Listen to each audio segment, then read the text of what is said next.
السلام عليكم ورحمة الله وبركاته. وعليكم السلام ورحمة الله وبركاته. إن الحمد لله نحمده ونستعينه ونستغفره ونستهديه ونتوب إليه ونعوذ بالله من شرور أنفسنا وسيئات أعمالنا. من يهده الله فلا مضل له ومن يضلل فلا هادي له.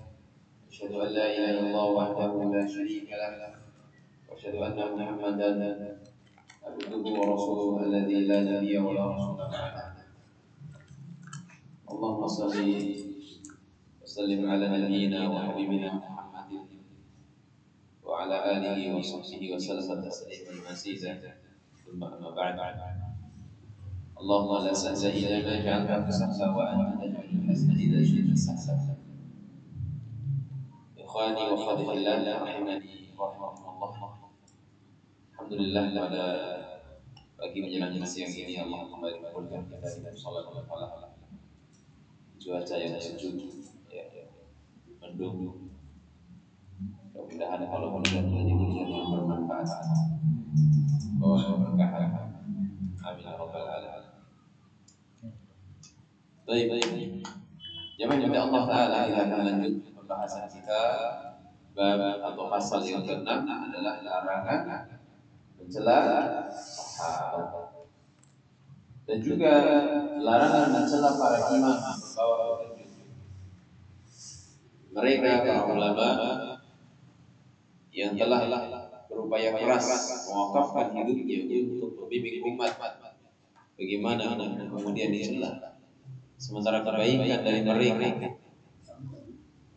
Maka jangan dari Allah SWT di antara prinsip Ahlussunnah wal Jamaah adalah mereka berusaha menahan lisan mereka, hati mereka, untuk tidak dikotori dengan bentuk celaan kepada orang-orang saleh.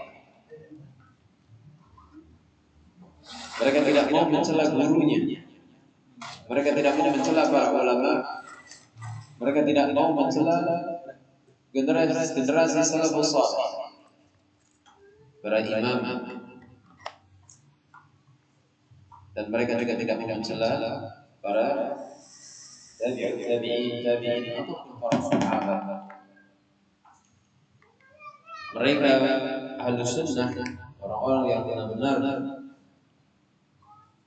mengaku sebagai pengikut sunnah dan melaksanakan sunnah atau menerapkan sunnah dalam hidupnya, maka tidak mau hatinya terkotori dengan celaan, tidak mau hatinya ada kebencian.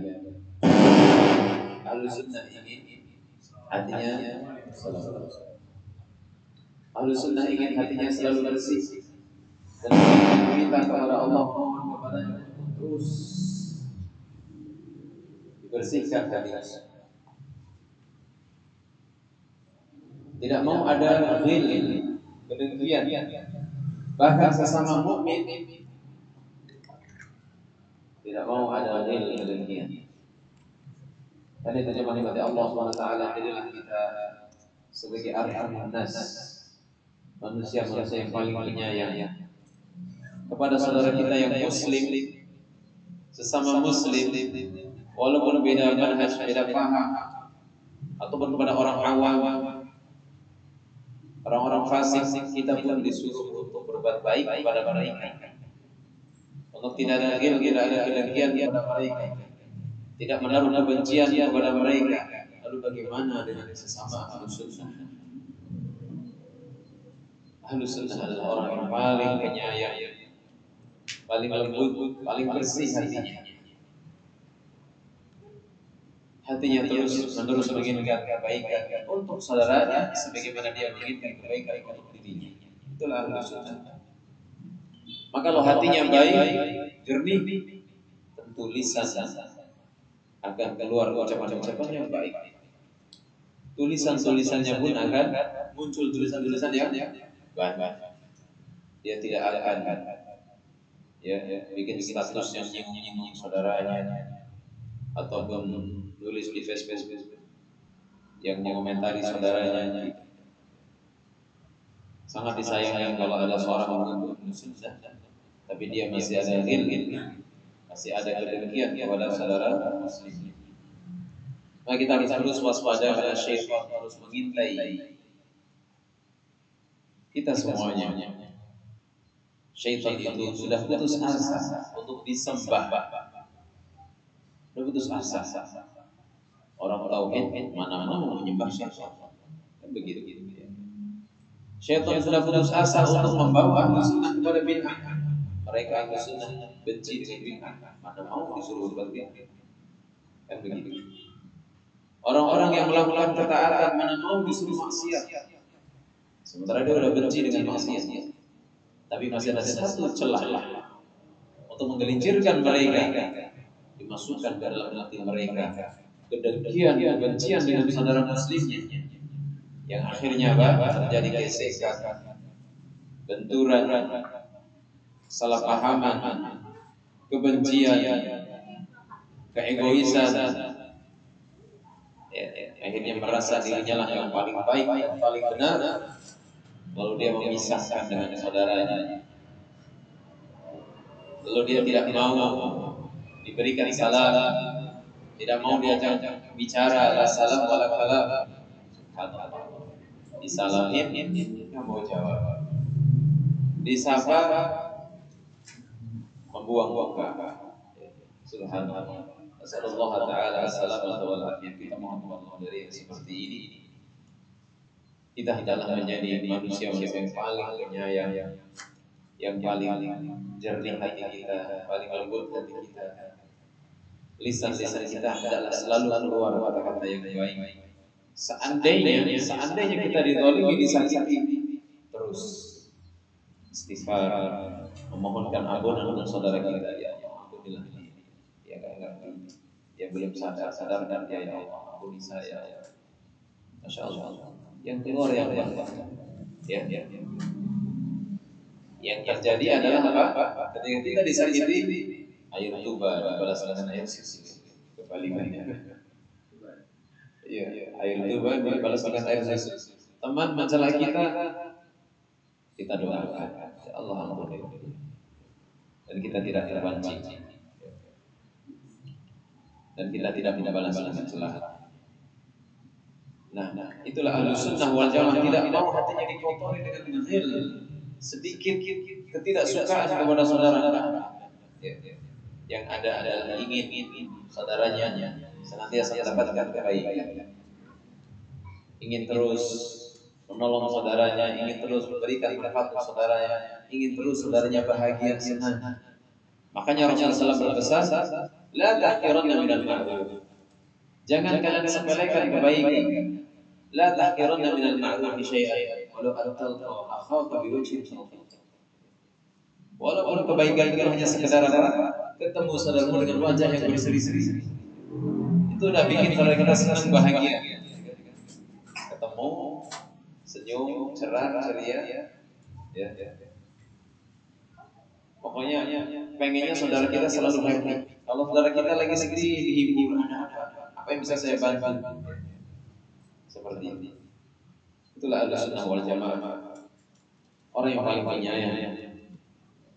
Disebutkan di dalam surat Al-Hasyr ayat 10, Allah SWT berfirman, "Walladzina ja'u min ba'dihim", dan orang-orang yang datang setelah mereka, yaqulun, mereka menyatakan, "Rabbana ighfir lana", ya Allah, ampunilah dosa-dosa. Wa li ikhwanina, dan ampuni saudara-saudara kami, alladzina sabaquna bil iman, yang telah mendahului kami dalam hal iman. Wa la taj'al fi qulubina, dan jangan menjadikan hati kami ghillan lil ladzina amanu, ada ghil, ada kedengkian kepada orang-orang yang beriman. Rabbana, wahai Tuhan kami, innaka Ra'ufur Rahim, sesungguhnya Engkau Maha Penyayang lagi Maha Penyayang. Ahlus Sunnah paling penyayang. Ahlus Sunnah paling peduli dengan saudara. Nah, tidak ada istilah ikhwan senior, ikhwan junior. Ikhwan senior menyepelekan ikhwan junior. Kamu kan baru kenal manhaj salaf baru kemarin, gue ini. Lalu dia sepelekan saudaranya enggak. Walaupun senior, ya. Istilahnya dia lebih lama mengenal sunnah, lebih lama mengenal hidayah sunnah. dengan yang baru-baru mengenal sunnah tetap ya, tidak dikeluhkan berbeda. Nah, demikian pula yang baru mengenal sunnah pun demikian. Ya, tidak ada ghil di antara mereka, tidak ada demikian. Kalau sesama ahlu sunnah, sesama kaum muslimin, wabil khusus sesama ahlu sunnah tidak boleh adanya mencela, mendengki, ya, tidak boleh mengotori hatinya dengan kebencian yang saudaranya. Bagaimana dengan imam-imam terdahulu dari para ulama ahlu sunnah, imam madhab? Bagaimana dengan para sahabat? Mereka tidak layak untuk dicela. Para sahabat radhiyallahu alaihim ajma'in, mereka murid-murid terbaik dari Rasul sallallahu alaihi wasallam. Belajar langsung dengan Rasul dari mereka lah Islam itu bersumber sampai kepada kita. Mereka lah para sahabat yang mewakafkan seluruh hidupnya untuk Islam dan kaum muslimin. Mereka bahkan sampai rela terbunuh di medan perang dalam rangka menyebarkan Islam. Sedangkan kita apa yang sudah kita sumbangkan untuk Islam dan kaum muslimin? Ya. Lalu atas alasan apa kalau kemudian kita mencela para sahabat, sementara mereka orang-orang yang mulia, orang-orang yang sudah disebut oleh Allah dalam Al-Quran, dipuji oleh Allah dalam Al-Quran, radhiyallahu anhu. Mereka mendapatkan gelar radhiyallahu anhum wa radu anhu. Allah ridho kepada mereka ridho kepada Allah. Lalu siapalah kita yang kita tidak ada jaminan untuk kita diridhoi oleh Allah? Kita hanyalah orang-orang yang mengharapkan ridhonya Allah Subhanahu wa ta'ala. Maka mereka para sahabat orang-orang mulia, khairun nas qarni, sebaik-baik generasi, segemilang-gemilangnya generasi adalah generasiku, kata Rasul, generasi para sahabat yang menemani Rasul, belajar bersama Rasul, berjihad bersama Rasul, menjadi pelindungnya Rasul. Mereka para sahabat sebaik-baik generasi. Dan setiap apa yang kita amalkan dari amal-amal Islam, karena sumbernya dari mereka, ngalir. Apa saja kita pelajari, kita amalkan dari Islam ini, ngalir dari mereka. Karena itu, seandainya kita bersedekah sebesar bersedekah emas sebesar satu gunung Uhud, tidak akan menyamai sedekahnya mereka walaupun hanya berapa? Satu mud saja. Kita masih sedekah emas, misalnya satu gunung Uhud. Mereka para sahabat hanya sedekah makanan, kurma segenggam ini, atau gandum segenggam saja satu mud, atau setengahnya segini. Maka sedekahnya mereka lebih baik daripada sedekahnya kita, meskipun kita sudah bersedekah emas sebelumnya. Karena apa? Seandainya kita sedekah emas sebelumnya, ngalir juga pahalanya sebesar-besar juga ke mereka. Jadi jangan berharap ingin mengalahkan para sahabat. Berharaplah untuk bisa berkumpul dengan mereka, mengikuti jejak mereka. Nah, karena itulah yang kita inginkan, bisa kumpul dengan orang-orang saleh di surga kelak, sama-sama menikmati nikmatnya surga. Nah, Nabi SAW bersabda, la tasubbu ashabi, jangan kalian cela para sahabat. Falau an ahadakum anfaqa misla Uhudin, sekiranya salah seorang di antara kalian berinfak sebesar gunung Uhud, zahaban berupa sedekah emas, ma balagha mudda ahadihim, tidak akan melewati ataupun menyamai sedekahnya mereka yang hanya satu mud wala nasifah, ataupun setengah mud. Maka perbandingan yang sangat jauh. Kalau diibaratkan dengan anggota tubuh, mungkin kita nggak ada seujung kukunya. Sedikit sekali keimanan kita, tipis sekali keimanan kita, sedikit sekali ilmu dan amalan kita. Namun demikian, kita hanya bisa terus berusaha. Salah satunya adalah dengan cara seperti ini, berjuang dari rumah, berangkat, berniat menambah ilmu. Ini sudah bagian daripada ingin meneladani para sahabat, ingin dalam rangka menjaga iman kita yang sudah sedikit itu, untuk jangan sampai habis, untuk terus bisa kita tambah, agar kita bisa istiqomah, agar kita bisa terus semangat beramal. Karena kalau nggak seperti ini, tidak kumpul di majelis ilmu, maka kita akan tergerus oleh fitnah. Kita akan mudah hanyut dalam fitnahnya dunia. Dan fitnah dunia adalah fitnah yang lebih ditakuti oleh Nabi daripada fitnah kesyirikan. Bukan kesyirikan yang aku takutkan, kata Nabi SAW. Tapi aku takut kalian terfitnah dengan dunia. Sebagaimana umat-umat terdahulu, mereka hancur karena terfitnah dengan apa? Dunia. Dunia ini kan luas, banyak. Bisa berupa harta, bisa berupa tahta, bisa berupa wanita, terperdaya yang itu dunia. Akhirnya agamanya juga terfitnah. Nah, kalau seorang bisa selamat dari fitnah dunia, insya Allah agamanya pun akan selamat. Tapi kalau sudah terfitnah dunia, agamanya pun akan berbahaya. Nah, Allah Taala dan Ahlus Sunnah wal Jamaah juga sekalian, mereka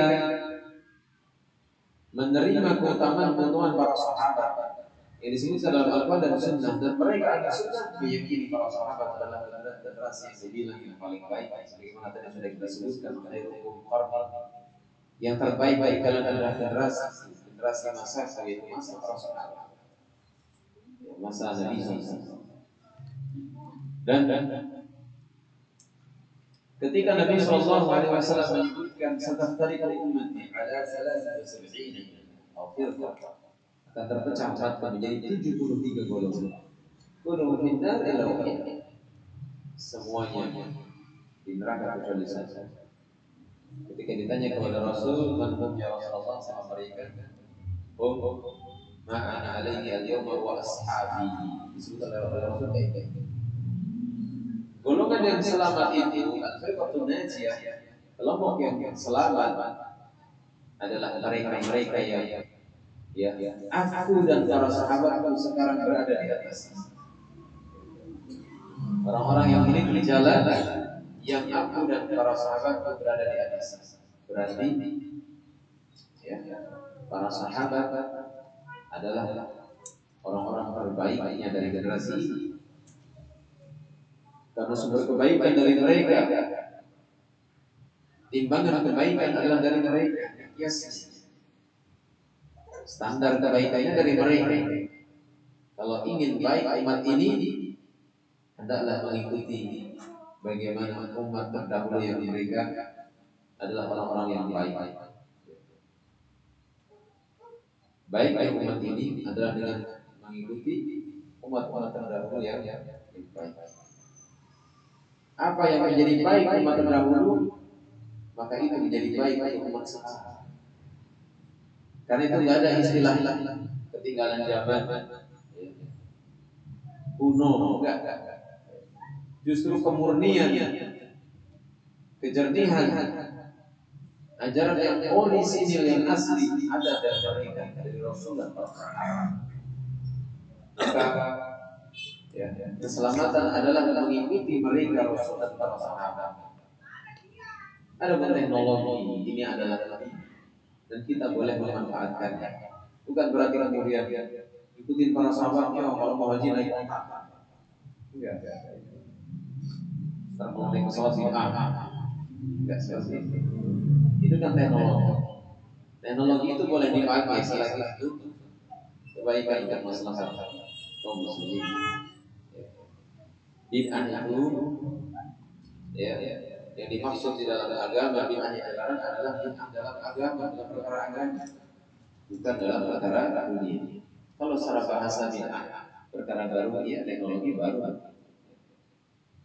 Tetapi bid'ah yang dilarang adalah bid'ah di dalam perkara agama, nambah-nambahin agama, kurang-kurangin agama, itu lebih bid'ah. Sebagian orang salah paham. Orang dikit-dikit bid'ah, dikit-dikit bid'ah. Pesawat juga bid'ah. Kalau mau haji umroh sana naik kota aja. Enggak seperti itu maksudnya. Baik, berikutnya adalah larangan mencela para imam, membawa petunjuk. Ini para ulama. Para ulama disebutkan oleh Nabi SAW, warasatul anbiya. Innal ulama warasatul anbiya. Sesungguhnya para ulama adalah pewaris para nabi. Ya. Menurut estafet perjuangannya Nabi Sallallahu Alaihi Wasallam, bagaimana menjaga umat. Sebagian orang mengatakan, ngapain sih ada ulama? Orang Nabi sudah menyampaikan semuanya, kok selesai? Ulama dibutuhkan setiap zaman untuk membimbing umat. Kalau nggak ada ulama, siapa yang menjadi rujukan? Kepada siapa umat akan bertanya? Bukan kepada para ulama. Karena itulah mereka menjadi cahaya di tengah umat. Mereka lah yang akan menjadi murabinya umat, pembimbingnya umat. Ulama rabbani, ulama yang senantiasa membimbing, mengarahkan umat untuk terus di atas al-haq, kebenaran, di atas tauhid, di atas sunnah, di atas manhaj yang benar, manhaj sunnah wal jamaah. Para ulama, dan mereka adalah orang-orang yang utama, orang-orang yang mulia setelah para sahabat. Mereka adalah membawa petunjuk dari zaman keemasan. Para tabi'in, tabi'ut tabi'in, dan terus orang-orang yang mengikuti jejak para sahabat. Nah, as-sabiqun al-awwalun minal muhajirin wal ansar walladzina tabi'uhum bi ihsan. Orang-orang terdahulu yang pertama-tama masuk Islam, baik dari muhajirin yang berhijrah dari Mekah ataupun ansar, orang-orang yang ada di Yathrib di Madinah yang menolong muhajirin. Kemudian walladzina tabi'uhum bi ihsan, dan orang-orang yang mengikuti mereka dengan baik, tabi'in, tabi'ut tabi'in.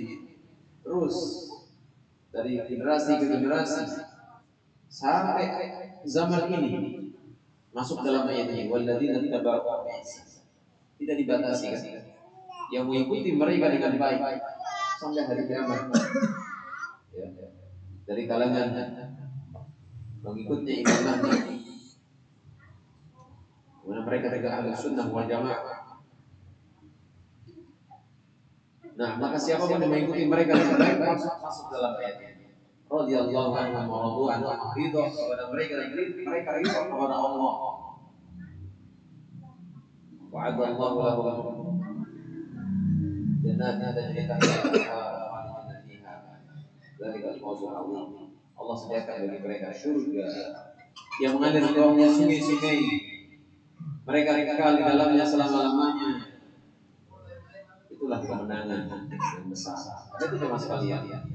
Kita tidak boleh mencela dan mencaci para sahabat dan juga para imam, para ulama. Darah para ulama itu apa? Dagingnya para ulama adalah beracun. Dagingnya para ulama beracun. Orang ini kalau menghibah, membicarakan kejelekan orang lain, namanya ghibah kan? Ini ghibah yang dihibahi ulama. Ini makan daging yang beracun, binasa. Betapa banyak orang-orang yang setiap hari seperti memakan bangkai saudaranya karena terus ghibah dan ghibah. Wala yanabba'u ba'dhum ayyuhibbu ahadukum ayyakula lahu akhuhu baitan. Jangan kalian menghibah sebagian kalian pada sebagian yang lain, menghibah, menyebutkan aib-aib saudaranya. kekurangannya, kesalahannya, menjatuhkan kehormatannya. Apakah salah seorang yang kalian suka untuk memakan daging saudaranya yang sudah mati? Itulah tidak. Fakarihtumu, tentu kalian merasa jijik kepadanya. Hanya orang-orang yang kerasukan setan yang mau menjadi apa? Kanibal. Sumanto ya.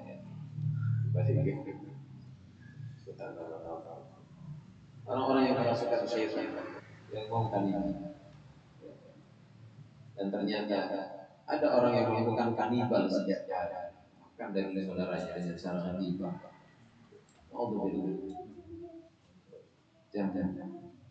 Jangan kita komentari kesalahan orang. Kita komentari kesalahan kita sendiri, kita istighfari, kita koreksi. Nah, kalau memang kita mendapati kekeliruan pada diri saudara kita, cross check langsung. Tidak perlu dikabarkan ke temannya. Dan kemudian kita rangkul, kita bimbing, kita arahkan kalau memang benar. Kalau tidak, maka bersyukur alhamdulillah. Kalau ternyata keburukan itu tidak terjadi pada saudara kita. Nah, sesama muslim saja tidak boleh menghibah, apalagi kemudian menghibah sahabat, menjatuhkan kehormatan sahabat, mencela sahabat. Ini bahaya sekali. Siapalah kita? Kita nggak ada jaminan ampunan, maksudnya nggak ada jaminan ridhonya Allah sementara mereka sudah diridhoi oleh Allah Taala. Kita tidak ketemu Rasul, mereka ketemu Rasul. Kita tidak berjuang bersama Rasul, mereka berjuang bersama Rasul. Kita bukan muridnya Rasul, mereka muridnya Rasul. Siapalah kita? Mereka orang-orang yang mewakafkan seluruh hidupnya untuk Islam dan kaum muslimin. Maka siapalah kita dibandingkan dengan para sahabat?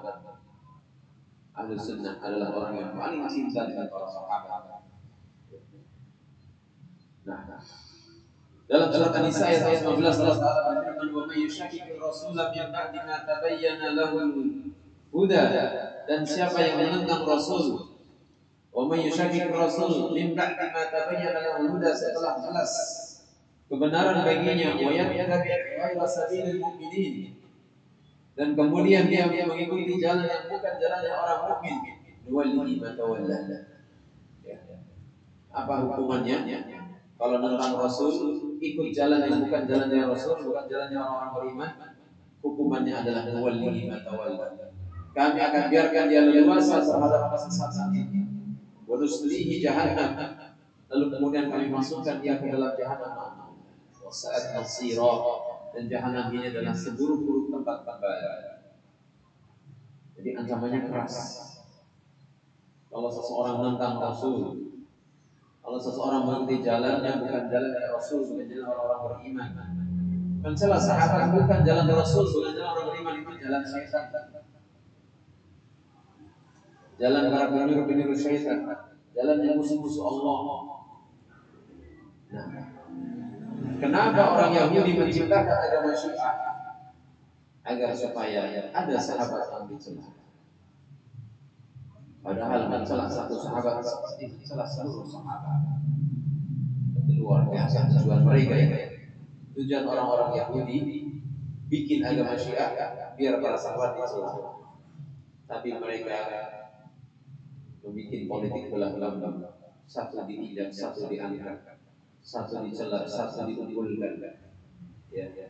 Ali bin Abi Thalib disanjung-sanjung, dipuji-puji, sementara yang lain Abu Bakar, Umar, Utsman, Aisyah dan sebagainya radhiyallahu anhum ajma'in, mereka dicela, dihinakan adalah orang-orang Syiah rahmatullah alaihi. Nah, kemudian jemaah sekalian, dalam kitab At-Tahawiyah Syarah mengatakan, setelah memberikan loyalitas kepada Allah dan Rasulnya, setiap muslim wajib memberikan loyalitas kepada orang yang beriman. Kalau kita sudah ngaku loyal kepada Allah, loyal kepada Rasulullah, kita bela mati-matian agama Allah, maka kita juga bela saudara kita sesama penyembah Allah, sesama pejuang Islam, pejuang agama Allah. Sangat tidak logis. Kalau orang aku tauhid, aku mengikut sunnah, aku pembela agama, tapi saudaranya yang sama-sama penyembah Allah, saudaranya yang sama-sama pengikut tauhid, pengikut sunnah malah kita. Lalu di mana kesungguhan, kejujuran, pengakuan kita bahwasanya kita adalah pembela Allah dan Rasulnya, sementara saudara kita ditentukan Allah. Maka kalau kita loyal sama Allah dan Rasulnya, loyal juga dong dengan saudara kita yang sama-sama ya loyal kepada Allah dan Rasulnya. Nah, ini selaras dengan apa yang disebutkan dalam Al-Quran, ya terkhusus mereka waris para nabi, orang-orang yang Allah jadikan layaknya bintang-bintang yang menjadi petunjuk di kegelapan malam, di daratan, di lautan. Kaum muslimin sepakat bahwa mereka lah orang-orang yang mendapatkan hidayah dari kami dan memiliki pengetahuan agama para ulama. Mereka para ulama adalah generasi penerus Rasulullah SAW. Orang-orang yang telah menghidupkan sunnah beliau yang sudah padam. Lantaran para ulama, Al-Quran ini kemudian tegak. Al-Quran berjaya. Al-Quran membicarakan mereka juga berbicara mereka. Ya, para sahabat sepakat dan yakin wajibnya mengikuti Rasul. Kalau ada perkataan salah satu dari mereka berlawanan dengan hadis ini, maka perkataan harus ditinggalkan. Insyaallah para sahabat. Mereka adalah orang-orang yang semangat di dalam mengamalkan sunnah. Bahkan mereka akan campakkan perkataan Abu Bakar, akan campakkan perkataan Umar kalau bertentangan dengan sabda Nabi Sallallahu Alaihi Wasallam. Nah, alasan tentang perkataan para sahabat jika berlawanan dengan hadis sahih, yang pertama, tidak meyakini kalau Nabi bersabda demikian.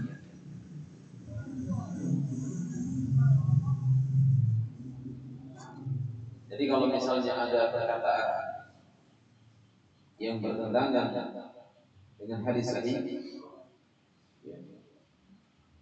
mungkin karena sahabat tersebut meyakini kalau Nabi nggak bersabda seperti itu.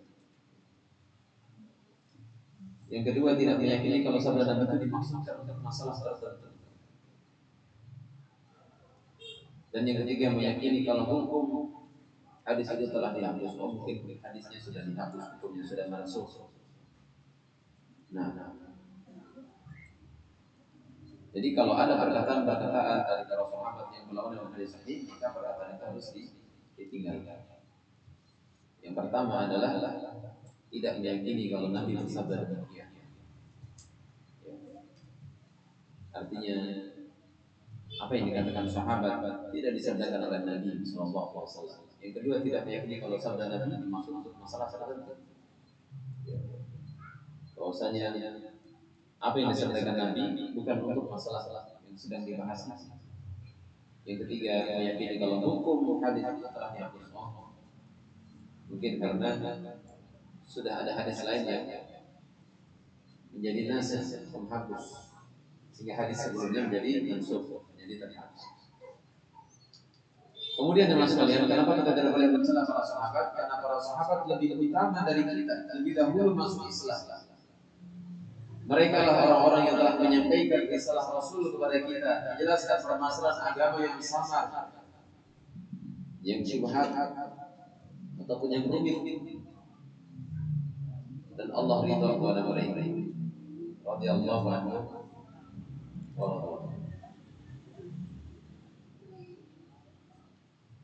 Kemudian merendahkan ulama hanya karena sebagian mereka keliru dalam ijtihad, termasuk sikap ahlul bid'ah, termasuk muslihat musuh Islam yang membuat keraguan dalam agama, dan muslihat yang menyematkan permusuhan di antara kaum muslimin.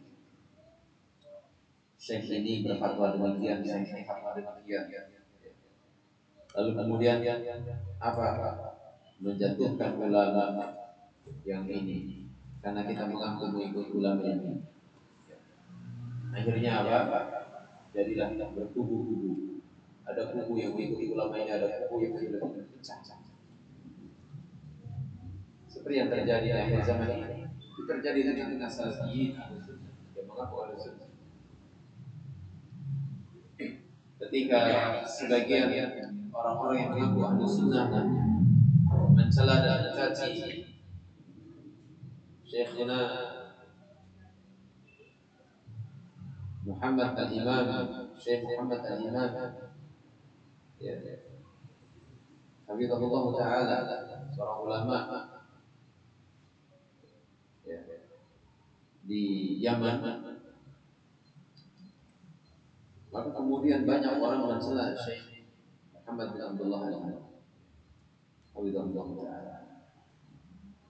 Ketika Syekh Muhammad bin Hadi difitnahkan, terjatuh pada satu kesalahan yang itu adalah ketergelinciran beliau di dalam pembicaraan, karena memang penyampai ilmu kadang-kadang salah ucap, dan beliau sudah sampaikan. Lalu kemudian bermunculan orang-orang yang membenci beliau Syekh Muhammad bin Hadi Hafizahullah Ta'ala. Mereka tidak menahan lisannya, padahal mereka adalah ulama yang masih tegak di atas tauhid dan sunnah. Kecuali kalau sudah menyimpang jauh, bergeser, berganti haluan menjadi ahlul bid'ah misalnya, ini berbeda. Para ulama juga menjelaskan, ini diberikan arahan. Karena itu, ya, hendaklah kita menjaga lisan-lisan kita, jangan sampai kita bermudah-mudah. Tadi sekali berulama kibar, ulama besar, ulama dunia. Lalu siapa lagi kita dibanding mereka?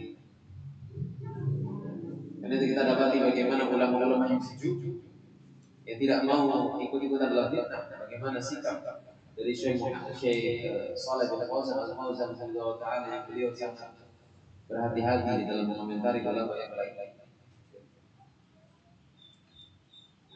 Kemudian Syekh Al-Murazaq dan ayah-ayah siapa? Abdul Muhsin, ya Abdul Muhsin Al-Badr radhiyallahu ta'ala. Nah, maka jangan sampai kita merendahkan para ulama hanya karena mereka keliru dalam ijtihad. Ini sikapnya ahlul bid'ah, bukan sikap ahlus sunnah. Ahlul bid'ah mereka suka merendahkan ulama. Maka ahlus sunnah kalau mendapati ada ulama yang mungkin tidak pas dalam ijtihadnya, nah kita yakin bahwasanya itu adalah kesungguhan mereka yang sudah berijtihad.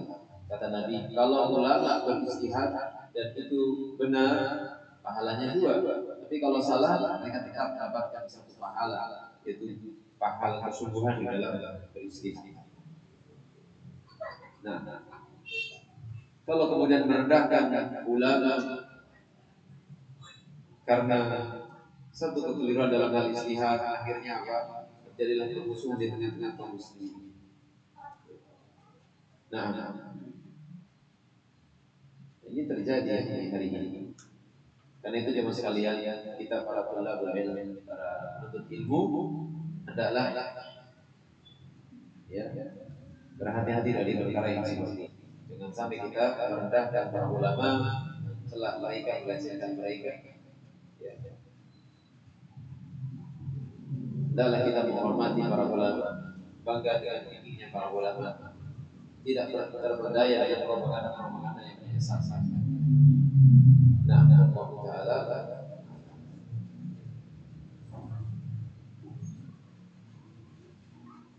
baik, jam 18 cukup atau lagi? Lanjut. Hujan. 15 menit lagi ya. Sampai di sini paham insyaallah ya? Baik, nanti kalau ada pertanyaan boleh. Kita lanjut, bab berikutnya adalah pembahasan masalah bid'ah. Sebagian mereka yang mengaku sebagai aswaja, mereka yang dijadikan sebagai guru, panutan bagi pengikutnya, mengatakan kepada kita bahwasanya kita katanya nggak ngerti mana bid'ah. Ada itu perkara yang mudah dipahami. Mereka sengaja memalingkan makna bid'ah untuk membela bid'ah mereka. Bikin syubhat-syubhat agar supaya bid'ah mereka dianggap benar. Karena itu para ulama memberikan perhatian di dalam permasalahan bid'ah. Salah satunya adalah Syekh Shalih bin Fauzan Al-Fauzan radhiyallahu taala beliau menjelaskan secara gamblang dan jelas permasalahan bid'ah dikupas di dalam kitab ini. Di bagian akhir-akhir dari kitab jilid yang ketiga bagian akhir ya. Dibahas di sini bagaimana definisinya, macam-macamnya hukumnya, munculnya bid'ah, penyebabnya, sikap ahli bid'ah bagaimana, ya, sikap kita kepada bid'ah bagaimana, semuanya disebutkan di sini. Jadi tuduhan mereka yang mengatakan bahwa kita harus mengerti makna bid'ah, jadi kita paham bid'ah itu apa, kita ngerti itu mudah dipahami, tidak sulit. Tidak sulit. Bid'ah itu secara bahasa dari kata al-bad'u. Bid'ah dari kata al-bad'u, yaitu apa? Membuat sesuatu yang baru yang sama sekali tidak ada contoh sebelumnya. Baru tidak ada contohnya, benar-benar baru. Ini mana secara bahasa. Sebagaimana yang Allah Taala firmankan dalam surat Al-Baqarah ayat 117, Badi'us samawati wal ardh. Allah pencipta langit dan bumi. Allah pembuat baru langit dan bumi yang mana sebelumnya tidak ada langit, sebelumnya tidak ada bumi. Maka Allah yang membuatnya baru. Badi itu pencipta, ya, yang tidak ada contoh sebelumnya. Tidak ada apa? Contoh sebelumnya. Badi. Jadi Allah menciptakan langit dan bumi sebelumnya nggak ada contoh. Ya, nggak niru-niru itu ori. Ciptaan Allah Taala, bukan Allah nyontoh ciptaan yang lain. Enggak. Allah satu-satunya pencipta. Justru kitalah yang sering nyontoh ciptaan Allah. Manusia bikin pesawat, inspirasinya apa? Dulu, ya kan? Kita makhluk, berarti kita itu lemah. Kita nggak bakal bisa, ya, menciptakan ciptanya Allah. Makanya Allah tantang di dalam Al-Quran apa? Luqman. Hadza khalqullah, inilah ciptaan Allah. Fa'aruni. Hadza khalqal ladzi. Tunjukkan kepada Allah apa yang mereka, ya, sekutu-sekutumu itu ciptakan. Bisa bikin apa itu berhala? Bisa bikin apa itu setan-setan yang kalian sembah? Bisa bikin apa itu api yang kalian sembah? Semuanya ciptaan Allah. Mereka nyembah malaikat sekalipun, malaikat ciptaan Allah. Mau nyembah apa? Kalau selain Allah sama aja makhluk semua. Yang bukan makhluk cuma satu, Allah Subhanahu wa taala. Maka orang menyembah ke kuburan, menyembah ke pohon, menyembah ke penghuni laut selatan, semuanya makhluk. Menyembah malaikat sekalipun makhluk, menyembah arsy, ya makhluk juga arsy. Yang bukan makhluk apa? Yang bukan makhluk adalah Allah, sesuatu dan juga segala sesuatu yang disematkan kepada Allah dari asma dan sifatnya, termasuk halal.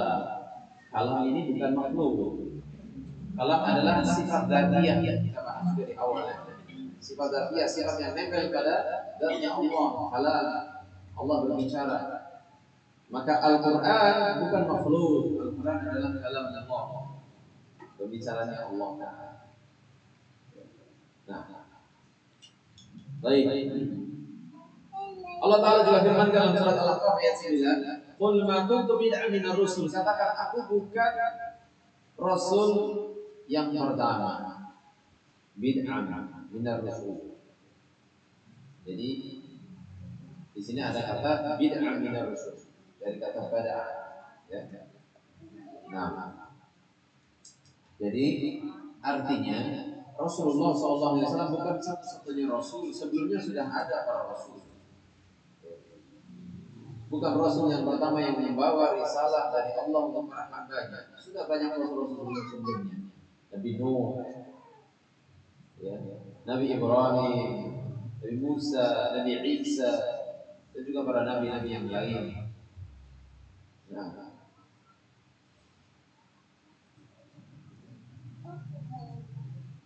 ketika ada ucapan ibtada'a fulan bid'ah, si fulan telah membuat bid'ah, artinya membuat acara baru yang belum ada contoh sebelumnya atau belum pernah ada sebelumnya. Dan ibtida' membuat hal baru ada dua di sini. Yang pertama adalah ibtida' dalam urusan dunia. Ya. Perkembangan teknologi, penemuan-penemuan modern. Ya. Sekarang luar biasa, semua udah pakai teknologi semua ya. Bahkan kabarnya katanya PNS mau digantikan dengan robot dari televisi ya. Masyaallah. Ya. Penemuan-penemuan modern, alat telekomunikasi, alat transportasi, ya. Dulu mah orang pada naik onta, naik kuda. Sekarang naik pesawat, naik kereta, ya kan? Naik mobil. Kemana nih nggak ada mobil? Insya Allah. Ini baru memang. Zaman Nabi nggak ada, sekarang ada, baru. Nah, tapi ini masalah dunia, ini nggak dibahas, nggak masuk dalam hadis Nabi. Dan ini boleh selagi itu maslahat untuk Islam dan kaum muslimin, untuk ketaatan. Kalau untuk maksiat ya nggak boleh juga. HP buat maksiat, mobil buat maksiat, motor buat maksiat, komputer buat maksiat, dan seterusnya. Ini terlarang. Tapi kalau HP buat dakwah, komputer buat dakwah, mobil buat dakwah, motor buat dakwah, luar biasa. Pahalanya besar. Yang kedua adalah bid'ah dalam urusan agama, dan inilah yang tidak boleh. Ini yang disebutkan dalam hadis, inilah yang haram. Hukum asal dalam agama adalah tauqīfi berdasarkan dalil.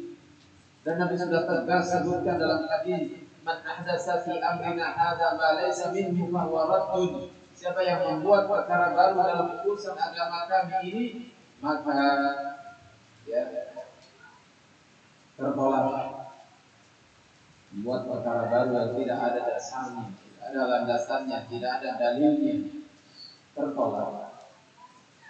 Man amila amalan laisa alaihi amruna fa huwa raddun. Siapa yang mengamalkan satu amalan dari amalan ibadah, amalan agama yang tidak ada dasarnya, tidak ada perintahnya dari kami, fa huwa raddun, maka amalan itu tertolak. Tegas, jelas, lugas.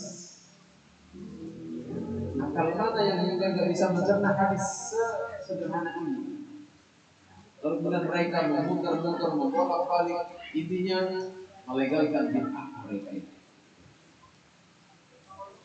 Saya pernah melihat tayangan video ya, yang membela mati-matian tentang hukum maulid, lalu mengatakan bahwasanya hati-hati sama orang yang mengatakan zaman Nabi nggak ada, zaman sahabat nggak ada, bukan begini cara pahami bid'ah katanya. Tahu kan? Ustaz siapa itu? Subhanallah. Ustaznya pintar, hafal Quran, tahu letak posisi ayat, kan luar biasa, hebat, pintar. Tapi saya salah di dalam pemahaman Nabi. Makanya inilah kepentingan. Kalau kepintarannya kita akui, kesolehannya kita akui. Nah, tetapi untuk dari sisi manhajnya tentu tidak bisa kita ikuti. Kalau semangatnya luar biasa, perjuangannya luar biasa, kita bukan menjelekkan dari sisi itunya. Karena kita juga belum tentu punya kehebatan seperti beliau. Tetapi intinya adalah yang kita soroti adalah bahwasanya bukan masalah pinternya, Tetapi bagaimana dalam kita benar memahami agama ini? Ya. Allah hafal hadis, hafal Al-Quran, hafal hadis banyak orang yang hafal hadis. Tapi untuk pemahaman yang benar ini adalah nikmat taufik hidayah dari Allah Taala. Maka kehebatan di dalam hafal Al-Quran, hafal hadis bukan jaminan orang itu benar.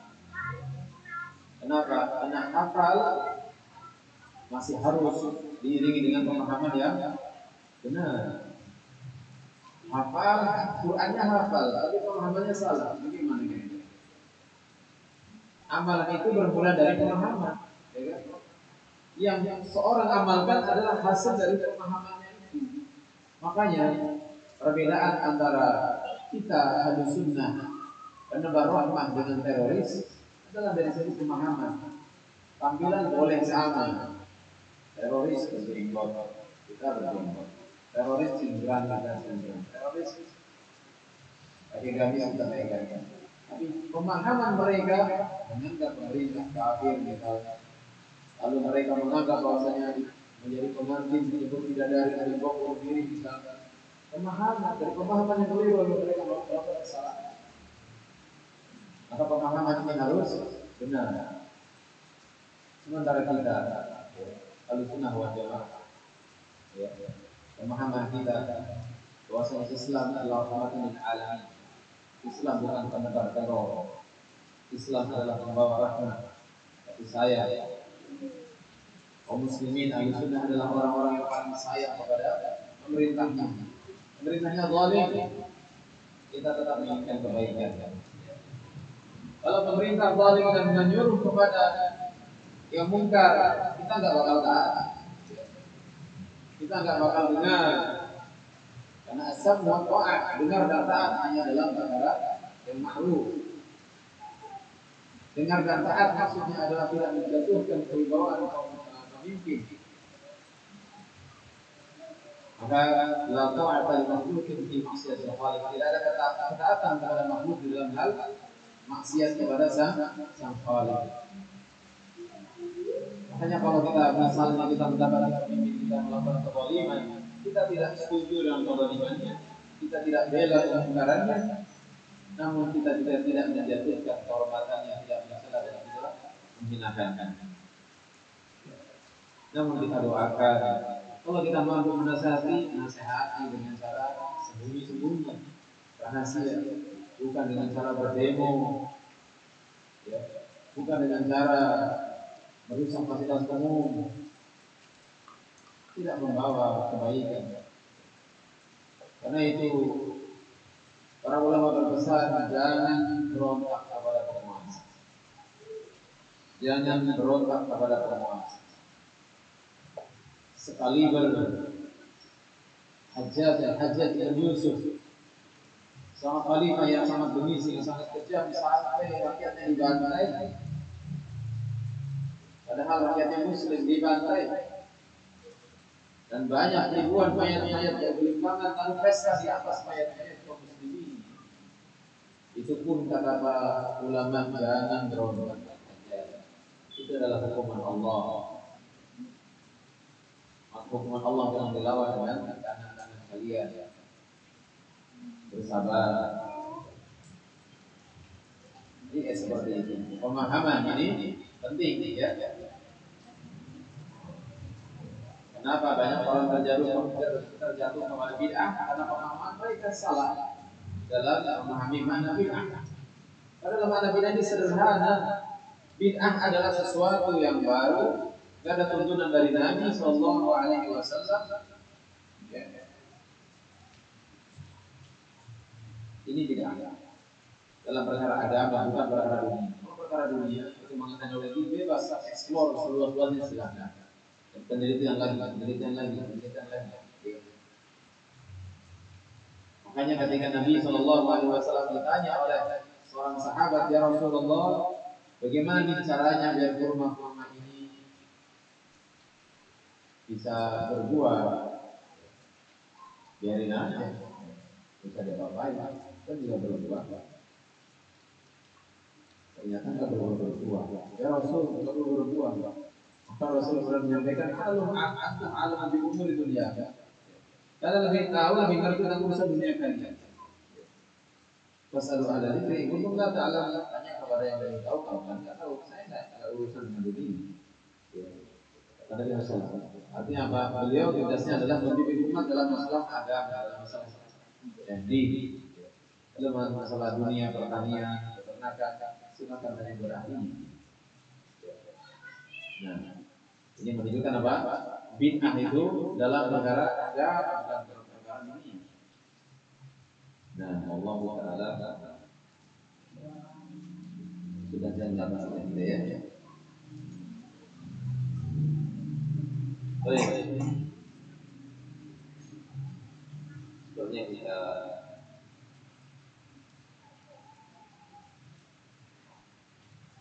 cukupkan, tapi kita tambah sedikit lagi. Kita bahas satu lagi macam-macam bid'ah. Macam-macam bid'ah.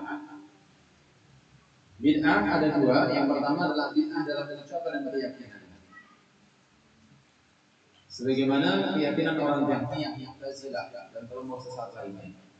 Ini jelas ya, sesuatu yang kita tinggalkan, kita jauhkan dalam hal ucapan dan keyakinan. Yang kedua adalah dalam hal ibadah, seperti beribadah kepada Allah dengan jenis ibadah yang tidak pernah disyariatkan oleh Allah Taala. Dan ini sangat banyak. Yang pertama, bid'ah dalam inti ibadah. Bid'ah dalam inti ibadah membuat ibadah baru yang tidak disyariatkan.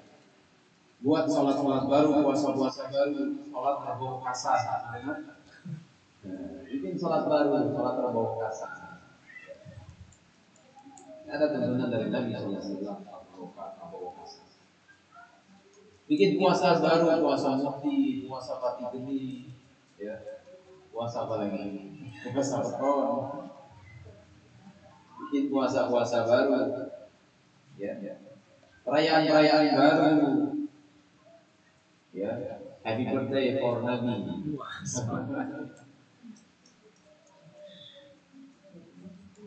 Apa namanya, memperingati kelahiran Nabi Subhanahu.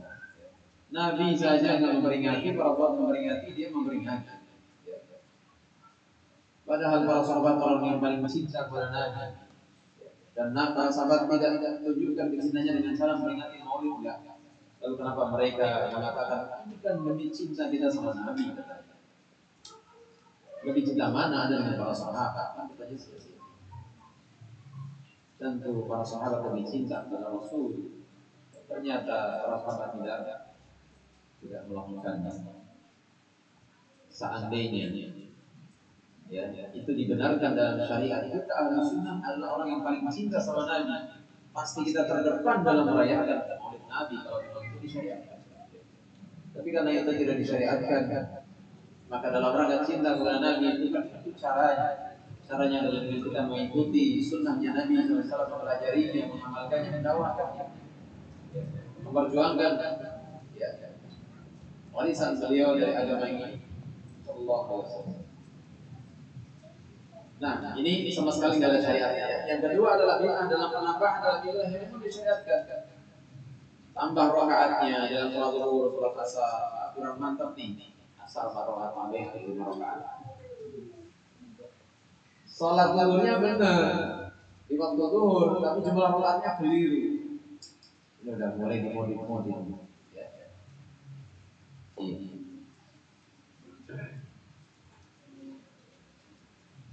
Bid'ah pada tata cara pelaksanaan ibadah yang memang disyariatkan, laksanakan tata cara pelaksanaan yang tidak disyariatkan. Contoh, baca zikir, zikirnya disyariatkan, tapi tata caranya tidak benar. Zikir setelah sholat diperintahkan, suruh zikir setelah sholat, jangan habis sholat pergi, ya zikir dulu. Tapi kalau zikirnya bareng-bareng, ya dikoordinir oleh imam dengan suara keras, teriak-teriak, ya, apalagi di mic, ya. Ini nggak ada tuntunan dari Nabi Shallallahu Alaihi Wasallam. Maka dikira dengan sendiri. Keras yang dimaksud adalah dengan dia mendengar, dia sendiri mendengar, tidak masalah. Tapi bukan dengan seperti orang teriak-teriak, bareng-bareng di apa namanya, dipimpin oleh imamnya. Ya. Yang keempat, bid'ah dengan mengkhususkan waktu ibadah tertentu yang memang disyariatkan. Tetapi syariat tidak mengkhususkannya. Misalnya adalah mengkhususkan di Sya'ban, di malam harinya apa? Untuk sholat malam di malam harinya dan siangnya untuk puasa. Puasa sholat malam disyariatkan, tetapi harus ada dalil mengkhususkan pelaksanaannya. Kalau memang ada pengkhususannya tanggal 9 bulan Dzulhijjah puasa apa? Arafah. Ada tuntunannya ya. Oh berarti ini setiap tanggal 9 puasa nih. Ada tuntunannya boleh. Nah ini di Sya'ban nih puasa. Dari mana? Dasarnya puasa di Sya'ban. Atau acara-acara tertentu. Ya.